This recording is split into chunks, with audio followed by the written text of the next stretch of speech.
خب لیدر اصل لیدر اینه.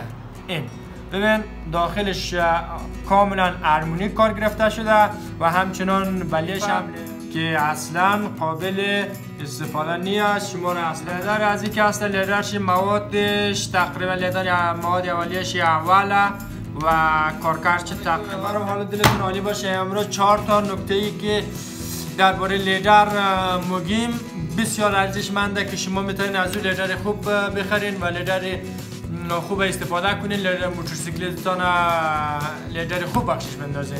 برین که برین. خب درباره لیدر اول لیدر رایلکس لیدر خوبه ولی نه زیاد خوب.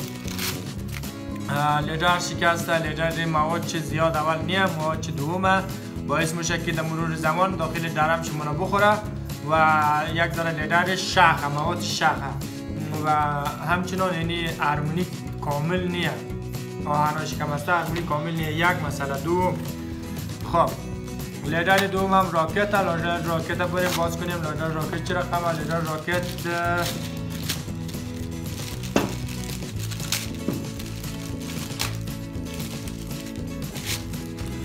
راکت لیدر بدلیه. لیدر بدل بسیار مواد نرمه، باعث میشه که خیلی زود خراب شونه و اینیش هم آهنه چودنه که باعث میشه که همه اندکترین بریگ کنی این معده شود. لیدر راکت اصلا به درد نمیخوره و خیلی ضعیفه و اسپرینگایش هم بسیار نازکه. اسپرینگ از این نسبت از این دبل، اسپرینگ از این دبل تره و همچنان لیدر راکت بسیار ضعیفه که اصلا قابل استفاده نیست. شما را اصلا در شما پیشنهاد نمونم که از این دوتا لیدر و لیدر موتورسیکلتتان که در راههای دور استفاده مونین از این دوتا استفاده کنید، چون این باعث میشه که شما را در دردسر بندازه، جرم شما خورد شود. ببینید این نسبت به بدله، این ارمونیش زیادتره، چون ارمونی هر جایی که لیدر ارمونیش بیشتر باشه زودتر خود سرد مونه و همچنان عمرش بیشتر.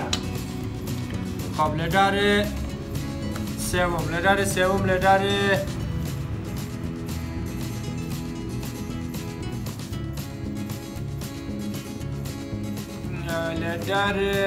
بریک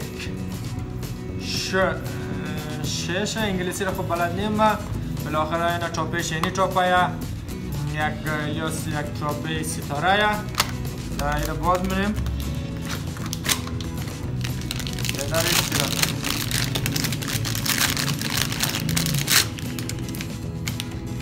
لیدر از این که اصلا لیدرش موادش تقریبا لیدر مواد اولیش اوله و کارکردش تقریبا خیلی خوبه، اسپرینگایش کاملا روله و همچنان دایره میتونیم بگیم که لیدر اصلیه.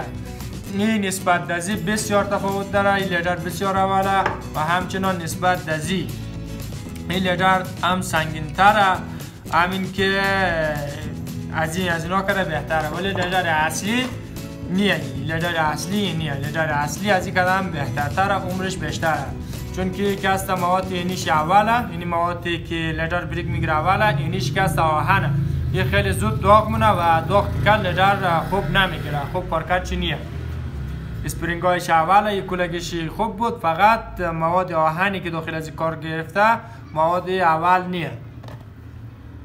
خب لیدر آهو رو چک مونیم. لیدر آهو که است اینجا ما یک دانه باسکدش داریم. لیدر آهو که است لیدر بدله، اینش کاملا چودنه و همچنان موادی که بریک میگیره، موادی که روی قطعه آهن کارو گرفته شده هم بسیار مواد بدله، مواد سفته که باعث میشه درم بخوره و همچنان درم شما زود از بین بره دیگه بریک نگیره. این لیدر آهو هم به درد نمیخوره، در راههای دور اصلا پیشنهاد نمیشه، در راههای بسیار کمیشم. اوکی. خب لیدر اصل لیدر اینه. این ببین داخلش کاملا ارمونیک کار گرفته شده و همچنان بلیش هم مواد اول کار گرفته شده که از کلگش اولتره، قدرتمندتره، اسپرینگش دبله و کاملا لیدر اوله. بین اینجا شکسته آهن کار گرفته شده، چون اینجا فشار میه که یه ارمونی او میشه ولی یه او نمیشه. اینجا شکم ارمونی هم مشکل نداره و اینجا سیه. اینجا که هست لیدرش لیدر کارگر نام داره. اینجا کارگر نوشته یا لیدرش بسیار لیدر اوله. در داخل شهر قابل دسترسی هم کماچوم هست و همچنان میتونین که از لیدر کارگر به معنای لیدر اصلی استفاده کنین. لیدر کارگر خب دقت کن.